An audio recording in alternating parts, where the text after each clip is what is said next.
Mheshimiwa Rais, eneo lingine ni elimu kwa mlipa kodi. Tunapendekeza kuwa mitaala katika ngazi zote za elimu kuanzia elimu ya msingi iboreshwe kwa kuongeza somo la kodi na uzalendo ili kuweka misingi imara ya uelewa wa kila mtu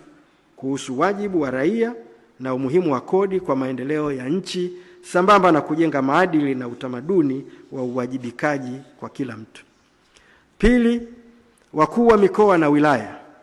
watakiwa kuanzisha mapema iwezekanavyo mfumo na utaratibu wa kutoa elimu bure kwa kutumia utaalamu uliopo katika mikoa, wilaya na halmashauri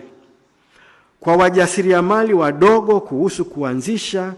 kurasimisha biashara pamoja na masuala yanayohusu elimu ya fedha, yani financial literacy, na masuala ya kodi kama ilivyo kwa msaada wa kisheria chini ya Mama Samia Legal Aid Campaign. Aidha, TRA washirikishwe kama sehemu ya timu ya kutoa elimu hiyo na wachangie gharama ya mafunzo hayo ikiwa ni maandalizi ya kuongeza walipa kodi wapya. Zinaweza pia kuanzishwa clinic japo mara moja kwa wiki katika ngazi husika ili kila kijana mwenye mawazo mazuri awe na mahali pa kwenda kupata ushauri na elimu ya bure itakayomsaidia kufanikiwa.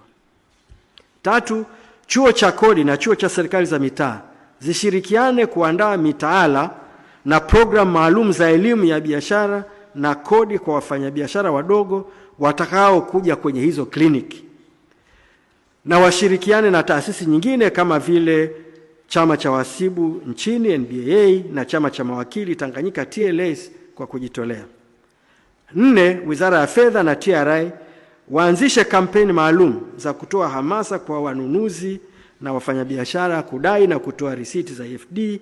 kwa kila muamala inayofanyika, ikiwemo kuwapa tuzo au vyeti maalum za uzalendo.